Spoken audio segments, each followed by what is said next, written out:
जय श्री कृष्णा, जय श्री कृष्णा। जब अन्याय बढ़ता है और धर्म कमजोर पड़ जाता है, तब समय स्वयं किसी रूप में उतरता है। उसी समय जब पृथ्वी अन्याय से कांप रही थी, भगवान विष्णु ने वचन दिया कि वे धर्म की रक्षा के लिए अवतार लेंगे।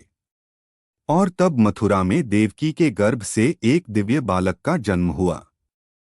उस रात कंस के कारागार में चारों ओर प्रकाश छा गया, पहरेदार सो गए और बंधन खुल गए। वासुदेव ने नवजात कृष्ण को टोकरी में रखा और यमुना पार करके गोकुल पहुंचे। गोकुल में नंद बाबा और यशोदा ने उस बालक को अपना माना और उसी क्षण से कृष्ण का जीवन प्रेम, हंसी और शिक्षा से भर गया। बचपन में कृष्ण हर गोकुलवासी के चेहरे पर मुस्कान लाते थे। जब वे माखन चुराते तो केवल खेल नहीं करते थे, बल्कि लोगों के मन से लोभ चुराते थे। वे सिखाते थे कि जीवन में आनंद वही ले सकता है जो निश्चल और सच्चे हृदय से जिए। जब पूतना नामक राक्षसी गोकुल आई और प्रेम का भेष बनाकर विष पिलाने लगी, तो कृष्ण ने उसे उसी क्षण मुक्ति दे दी। उन्होंने दिखाया कि बुराई चाहे किसी भी रूप में आए, अंततः सत्य ही विजय होता है। धीरे धीरे गोकुल में उनकी लीलाएं फैलने लगीं। वे बांसुरी बजाते तो पूरा जंगल रुक जाता, पक्षी शांत हो जाते, गायें ठहर जातीं और गोपियां उस मधुर ध्वनि में खो जातीं। यह केवल संगीत नहीं था, यह आत्मा की पुकार थी। एक दिन जब इंद्र ने अपने अहंकार में गोकुल पर भीषण वर्षा कर दी, तब कृष्ण ने अपनी छोटी उंगली पर गोवर्धन पर्वत उठा लिया। 7 दिन तक उन्होंने सबकी रक्षा की और बताया कि सच्ची भक्ति किसी व्यक्ति की नहीं, बल्कि प्रकृति और सत्य की होती है। अहंकार चाहे देवता का ही क्यों न हो, टिक नहीं सकता। कृष्ण ने इंद्र को भी नम्रता का पाठ सिखाया। समय बीता और किशोर कृष्ण अब गहराई से जीवन के रहस्य समझने लगे थे। वे सबको यह सिखाते कि डर से भागना नहीं चाहिए, बल्कि उसका सामना करना चाहिए। जब कंस ने उन्हें मथुरा बुलाया, तो कृष्ण ने बिना भय के उस रास्ते को चुना। उन्होंने कुश्ती के मैदान में कंस का अंत किया, लेकिन यह केवल एक राजा का वध नहीं था, यह अहंकार, अन्याय और भय के साम्राज्य का अंत था। कृष्ण ने मथुरा से द्वारका तक का सफर केवल शासन करने के लिए नहीं किया। वे जानते थे कि जीवन केवल सत्ता या शक्ति का नहीं, बल्कि नीति और संतुलन का है। उन्होंने द्वारका बसाई और एक आदर्श राज्य की स्थापना की।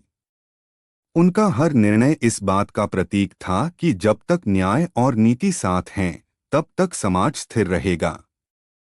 एक दिन उनका बचपन का मित्र सुदामा उनसे मिलने आया।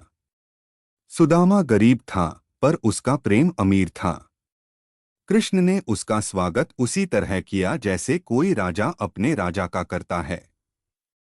उन्होंने सिखाया कि सच्चा संबंध धन से नहीं, भावना से बनता है। सुदामा के फटे वस्त्र देखकर भी कृष्ण के नेत्रों में केवल प्रेम था। उन्होंने यह भी बताया कि जो व्यक्ति अपने मित्र के सुख में मुस्कुराए और दुख में साथ खड़ा रहे, वही सच्चा साथी है। समय बीतता गया और कुरुक्षेत्र का युद्ध आने वाला था। अर्जुन युद्धभूमि में खड़ा था, लेकिन उसके मन में मोह, दुख और भ्रम था। तब कृष्ण ने गीता का उपदेश दिया। उन्होंने कहा, कर्म करो, फल की चिंता मत करो। अपने कर्तव्य से भागना ही सबसे बड़ा अधर्म है। यह वाक्य केवल अर्जुन के लिए नहीं, बल्कि हर युग के हर व्यक्ति के लिए था। उन्होंने बताया कि शरीर नाशवान है, लेकिन आत्मा अमर है। जब तुम अपने भीतर की आत्मा को पहचान लोगे, तो भय अपने आप मिट जाएगा। कृष्ण ने कभी स्वयं शस्त्र नहीं उठाया, क्योंकि उन्होंने सिखाया कि दिशा देने वाला भी योद्धा से बड़ा होता है। युद्ध में जब सभी भ्रमित थे, तब कृष्ण के शब्द प्रकाश बनकर सबका मार्गदर्शन करते रहे। उन्होंने दिखाया कि सच्चा बल बाहुबल नहीं, बल्कि आत्मबल होता है। उन्होंने सिखाया कि सच्चा धर्म वही है जो सबके हित में हो। अगर पूरी दुनिया गलत रास्ते पर चल रही हो, फिर भी सत्य का साथ नहीं छोड़ना चाहिए। उनका जीवन यह संदेश देता है कि जब भी कठिनाई आए, मुस्कान बनाए रखो, क्योंकि मुस्कान ही सबसे बड़ी शक्ति है। कृष्ण ने यह भी बताया कि जब तुम कर्म करते हो तो ब्रह्मांड तुम्हारी सहायता करता है। उन्होंने कहा, जो हुआ अच्छा हुआ, जो हो रहा है अच्छा हो रहा है, जो होगा वह भी अच्छा ही होगा। यह वाक्य केवल सांत्वना नहीं, बल्कि जीवन की सच्चाई है। जो व्यक्ति इसे समझ लेता है, उसे शांति मिल जाती है। कृष्ण के जीवन का हर अध्याय प्रेरणा से भरा है। जब वे बांसुरी बजाते थे, तो उसमें संगीत से अधिक संदेश होता था।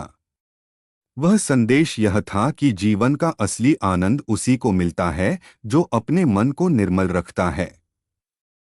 उन्होंने बताया कि प्रेम कोई व्यापार नहीं, वह तो समर्पण है। अंतिम समय में भी कृष्ण ने मुस्कुराते हुए संसार को छोड़ा। उन्होंने अपने जीवन से सिखाया कि जो आया है उसे जाना ही है, लेकिन जाते हुए अपनी छाप इस तरह छोड़ो कि लोग तुम्हारा नाम लेकर प्रेरणा लें। उनका जीवन एक गीत है जो हर युग में गूंजता है। धर्म की रक्षा करो, सत्य के मार्ग पर चलो और भय से मुक्त रहो। कृष्ण का संदेश आज भी उतना ही जीवंत है जितना तब था। वे सिखाते हैं कि परिस्थितियां चाहे कैसी भी हों, अपना कर्म करते रहो। सफलता तभी मिलती है जब मन स्थिर और हृदय शुद्ध हो। उन्होंने दिखाया कि अगर मन में विश्वास और कर्म में निष्ठा हो तो असंभव भी संभव हो जाता है। कृष्ण का पूरा जीवन यह बताता है कि जब तुम दूसरों को ऊपर उठाने लगो, तब ही तुम सच्चे अर्थों में सफल हो। वे कहते हैं, जो स्वयं को पहचान लेता है वही संसार को जीत लेता है। इसलिए जीवन में हर स्थिति में मुस्कुराओ, अपने कर्म को सर्वोच्च रखो और भीतर के कृष्ण को जागृत करो, क्योंकि जब भीतर प्रकाश होता है तब बाहर अंधकार का कोई अस्तित्व नहीं रहता। यही श्री कृष्ण का प्रेरक संदेश है। प्रेम करो, कर्म करो और हर पल मुस्कुराते हुए आगे बढ़ो, क्योंकि जीवन तब ही सुंदर बनता है जब उसे जीने का अर्थ समझ में आता है।